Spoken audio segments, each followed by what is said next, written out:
दुनिया का दुश्मन, आज भी पूरी दुनिया की इस्लाम मुखालिफ ताकतें आज भी मोहम्मद रसूलुल्लाह के मुखालिफ इस बात को जानते हैं कि इनको फिरकों में बांटा जा सकता है। जब तक हम जिंदा हैं ना तुम्हारी दौलत हमको खरीद सकेगी, ना तुम्हारी ताकत हमको दबा सकेगी। हम जिंदा रहेंगे तो पुकार पुकार कर कहेंगे कि मैं मोहम्मद मुस्तफा सल्लल्लाहु अलैहि वसल्लम का उम्मती हूं। तुम हमारे आका के फरमान को भूल गए।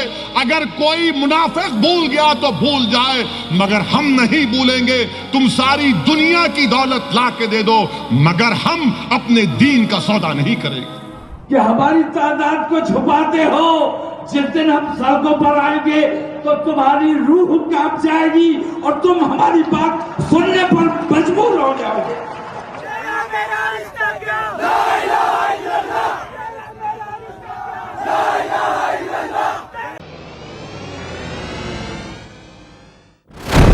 मोहम्मद से वफा तूने तो हम तेरे हैं, ये जहां चीज है क्या लौहो कलम तेरे हैं।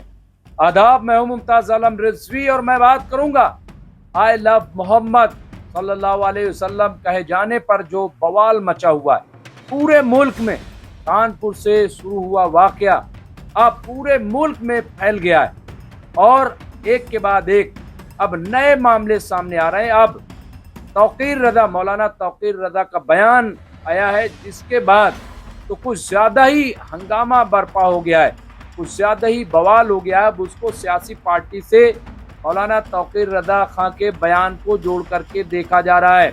उसे कांग्रेस के लीडर राहुल गांधी ने जेन जी के हवाले से जो बयान दिया था और मोदी सरकार को कटघरे में खड़ा किया था, खबरदार किया था, चेतावनी दी थी कि अगर मोदी सरकार वोट चोरी बंद नहीं करती तो जन जी जो है वो सामने आ जाएगी और फिर तख्ता पलट हो जाएगा। इस तरह की बातें नेपाल का हवाला दिया था। अब वही बात मौलाना तौकीर रज़ा ने कही है। उन्होंने कहा है कि अभी हमारे नौजवान हमारे कंट्रोल में हैं, लेकिन अगर ये कंट्रोल से बाहर हो गए तो फिर जो कुछ होगा उसके जिम्मेदार हम नहीं होंगे। इसलिए हमें परेशान न किया जाए, हमें छेड़ा न जाए, हमें मजबूर न किया जाए। वादे रहे कि ये पूरा मामला जो है वो कानपुर, उत्तर प्रदेश के शहर कानपुर के रावतपुर से ये पूरा मामला शुरू हुआ है। रावतपुर, वहाँ बाराफात से पहले एक दिन पहले वहाँ पे टेंट लगाया गया था, वहाँ पे सजावट की गई थी जैसे कि हमेशा होता आया है। और वहाँ सड़क के किनारे वहाँ पे आई लव मोहम्मद के बोर्ड लगाए गए।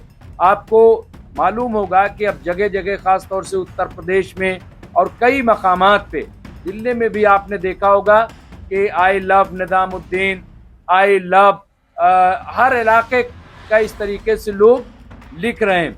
उसी तरीके के उसी ट्रेंड पे आई लव मोहम्मद लिखा लोगों ने, क्योंकि नई नई लाइटें आ रही, नई नई चीज़ें आ रही हैं, तो उनका इस्तेमाल लोग अपने त्यौहार में, अपने खुशी के मौके पे करते हैं। और वही काम रावतपुर कानपुर के नौजवानों ने किया कि बाराफात में क्योंकि सजावट की जाती है, सरकार दो आलम हज़रत मोहम्मद मुस्तफ़ा सल्लल्लाहु अलैहि वसल्लम के विलादत का मौका होता है, तो ऐसे मौके पर खुशियां मनाई जाती हैं। उसे ईद मिलादुन नबी भी कहा जाता है। तो ये पूरा मामला जो है आप देखिए, और यहाँ पे अब ये कहा जा रहा है कि जब ये सजावट हुई तो वहाँ पे कुछ फिरका परस्त ताकतों ने जा करके थाने में शिकायत दर्ज कर दी। जब शिकायत दर्ज हुई तो पुलिस आती है, पुलिस उन तमाम जो चीज़ें लगी हुई थी आई लव मोहम्मद और सबको हटवाया भी और 25 लोगों के खिलाफ मुकदमा दर्ज कर दिया। अब ये मुकदमा का दर्ज होना था कि बवाल मच गया, हंगामा मच गया। लोगों ने सवाल उठाया कि उत्तर प्रदेश की योगी पुलिस इतनी एक्टिव हो जाती है मुस्लिम मामले में, लेकिन जब फतेहपुर में एक मकबरे को गिराया जाता है, तोड़ा जाता है, वहां पे जब फिरका परस्त ताकतें हमला करती हैं तो वहां पे ये तेजी नहीं दिखाई देती। लेकिन यहाँ तो हम लोगों ने कुछ किया नहीं, हमने तो सिर्फ आई लव मोहम्मद लिख दिया, इसमें कौन सा ऐसा गुनाह है। कौन सी ऐसी चीज लिख दी गई थी? फिर ईद मिलादुन नबी थी, और इसके बावजूद वहां पे पुलिस ने ये कार्रवाई क्यों की, ये सवाल उठाया। अब इसका नतीजा आप देखिए, अब यहाँ कानपुर के लोगों का तो मुतालबा ये है कि जो 25 लोगों के खिलाफ मुकदमा दर्ज किया गया है उसे वापस लिया जाए। पुलिस का वहां पे कहना है कि दरअसल ये जो कार्रवाई है वो आई लव मोहम्मद सल्लल्लाहु अलैहि वसल्लम के लिखे जाने पर नहीं हुई है, बल्कि नई रवायत कायम जो की जा रही थी इसके खिलाफ कार्रवाई की गई है कि नई रवायत से कहीं दूसरे तबके को ठेस न पहुंचे। अब ये आप बताइए, क्या त्योहारों में भी ठेस पहुंचेगी? हर जगह नवरात्र का जुलूस होता है, हर जगह हनुमान जयंती मनाई जाती है, हर जगह दुर्गा पूजा। आप बताइए, पहले तो कहीं दुर्गा पूजा इतना नहीं होती थी, लेकिन अब गांव गांव हो रही है। क्या ये नई रवायत नहीं है? लेकिन ये इसमें कहां से नई? ईद मिलादुन नबी कौन सी नई रवायत है? कौन सी ऐसी नई बात है? फिर समझा बुझा करके आप उसको टाल सकते थे, लेकिन 25 लोगों के खिलाफ FIR क्यों दर्ज की गई, मुकदमा दर्ज के? वो दंगा कर रहे थे, फसाद कर रहे थे। अरे भाई, सरकार दो आलम जो अमन के महवर और मरकज हैं, 25-30 करोड़ इस देश में मुसलमान रहता है, जो उन्हें मानता है, पूरे दुनिया के मुसलमान उन्हें अपना पैगंबर मानते हैं। आप उनके खिलाफ अब बोलने लगे। और ये पहली बार नहीं हुआ, हिंदुस्तान में कई बार फिरका परस्त ताकतों की जानिब से अगर देखा जाए तो वो सरकार दो आलम की तौहीन की गई। नुपुर शर्मा का मामला याद होगा, तौहीन की गई, कितना बवाल खड़ा हुआ था, और उसमें MIM के 30 लोग जेल भी गए थे। उन्हें जेल भेज दिया गया था सिर्फ प्रोटेस्ट करने पे। क्यों भेजा गया? और जो गुनहगार है उसको जेल नहीं भेजा गया। ये क्या है? अब MIM भी सामने आ गई। पूरे मुल्क में MIM प्रोटेस्ट कर रही है, मुजाहरे कर रही है। समाजवादी पार्टी के लीडरान, जो मुस्लिम लीडरान है, मुंबई से लेकर के और तमाम, देखिए, प्रोटेस्ट हो रहा है, एहतजाज किया जा रहा है। अब मौलाना तौकीर रज़ा खान, उनकी तरफ से बयान आया है। उन्होंने जो बयान दिया है वो यही, और उन्होंने कहा कि जितनी आबादी श्रीलंका की है, जितनी आबादी नेपाल के, उससे कहीं ज्यादा इस मुल्क में मुसलमानों की आबादी है। अगर मुसलमान नाराज हो गया, अगर मुसलमान सड़कों पे आ गया, तो फिर हुकूमत के लिए रोक पाना मुश्किल हो जाएगा। इसलिए हमें छेड़ा ना जाए और हमारे सब्र को, हमारी खामोशी को हमारी कमजोरी न समझा जाए। हम कमजोर नहीं हैं, लेकिन हम आईन का, संविधान का पालन करते हैं, हम सब्र से काम लेते हैं। जिस दिन हमारे नौजवान बेकाबू हो गए तो फिर उस दिन मामला खराब हो जाएगा। अब ये बयान जैसे ही आया, जाहिर है कि पहली बार नहीं है जब मौलाना तौकीर रज़ा खान का इस तरह का बयान आया। इससे पहले भी जब वक्फ का मामला था, तब भी जयपुर में उन्होंने एक तकरीर करते हुए ये बात कही थी। उसके बाद भी काफी हंगामा मचा था। और कई मौके हैं जब उन्होंने कहा था कि अगर कोई तुम्हें मारता है आकर के, तो तुम भी पलट कर उन पे हमला करो, तुम भी, उस पे भी हंगामा मच गया था। तो अब ये मौलाना तौकीर रज़ा खान का जब बयान आया तो शोर मच गया है हर तरफ से। अब इसे, क्योंकि 2 दिन पहले राहुल गांधी ने ये बात कही थी वोट चोरी पर, जब उन्होंने अपना एक प्रोग्राम किया और पूरा एक वीडियो जारी करते हुए और सामने सबूत पेश करते हुए कैसे वोट चोरी हो रही है, उसमें उन्होंने जेन जी का जिक्र किया। इसका मैं आपको बता दूं कि दरअसल ये एक उम्र है, यंगस्टर की बात है। दरअसल उनको तो, ये तो सब जानते हैं कि हिंदुस्तान में 65% नौजवान है, सबको पता है, वोटर सबसे ज्यादा नौजवान है, और नौजवान ही हमेशा क्रांति करते हैं, इंकलाब लाते हैं। अब वो बात अलग है कि बांग्लादेश में किस तरह से हुआ, नेपाल में कैसे हुआ, श्रीलंका में कैसे हुआ, म्यांमार में कैसे हुआ, दूसरी जगहों पे हालात कैसे हो रहे हैं। और हिंदुस्तान में भी ऐसा नहीं कि इससे पहले आंदोलन नहीं हुआ। जेपी मूवमेंट क्या है? अगर आप जेपी मूवमेंट आप देखिए, आप जेन छोड़ दीजिए, जेपी मूवमेंट देखिए, उस वक्त तो बीजेपी थी भी नहीं। किसके खिलाफ जेपी मूवमेंट था? कांग्रेस के खिलाफ था। इससे और अगर थोड़ा से बैक पे जाइए तो क्या आंदोलन बाबरी मस्जिद के खिलाफ नहीं था, राम जन्मभूमि के लिए? वो आंदोलन क्या था? और थोड़ा से करीब आ जाइए तो अभी किसानों का, जब 3 कृषि कानून लाया गया तो क्या किसान सड़कों पे नहीं आए?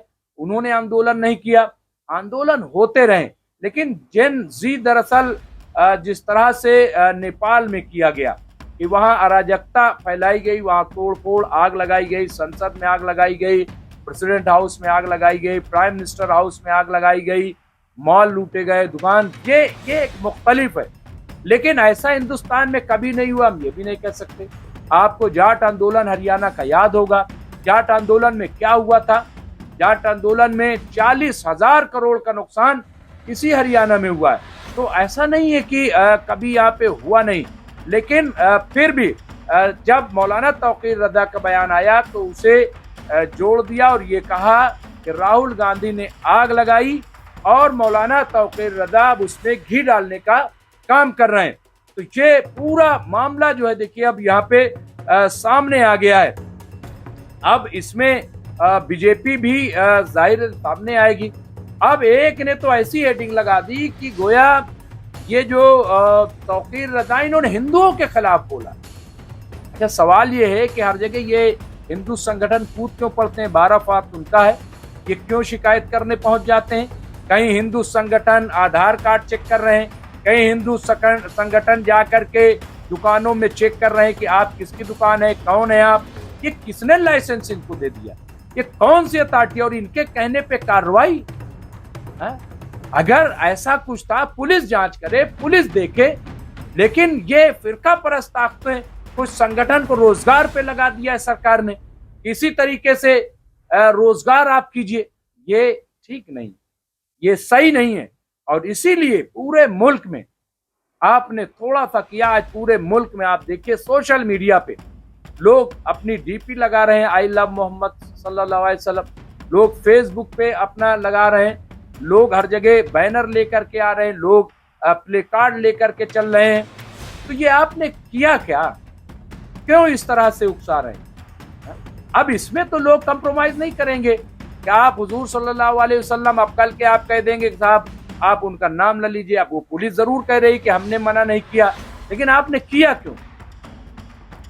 क्या जरूरत क्या थी भाई? आई लव निजामुद्दीन जैसे मैंने कहा बोर्ड लगा हुआ है, आई लव जंगपुरा का यहाँ बोर्ड लगा हुआ, आई लव ओखला का बोर्ड लगा हुआ है, आई लव जामिया नगर, मैं दिल्ली में देख रहा हूँ इस तरह। तो ये एक नई लाइटिंग, जैसे कि हमने कहा कि नई इजाद है, इसमें नई रवायत कहाँ से? ये तो एक रोशनी, भाई पहले लोग मोमबत्ती जला करके चिरागा करते थे, आज जो है वो लाइटें लगाते हैं, अच्छी अच्छी लाइटें आ गई हैं, वो लगा करके। इसमें नई रवायत कौन सी आ गई है? कल के कुछ और आ जाएगा, उसको सजावट में इस्तेमाल किया जाएगा। इसलिए मेरे ख्याल से ये जानबूझ करके एक साजिश के तहत ये सब किया जा रहा है। और इससे मैं फिर कह रहा हूँ कि न तो सूबे का भला होने वाला है, न देश का भला होने वाला, सिवाय ये कि माहौल खराब होगा। और मुझे लग रहा है कि बीजेपी हो या फिर का परस्त ताकतें, कहीं ना कहीं उनको लगता है यही सब चलना चाहिए ताकि न रोजगार पे बात सोच सके। आज नौजवान पिट रहा है, कोई बोलने वाला नहीं, न महंगाई पे बात हो, न तो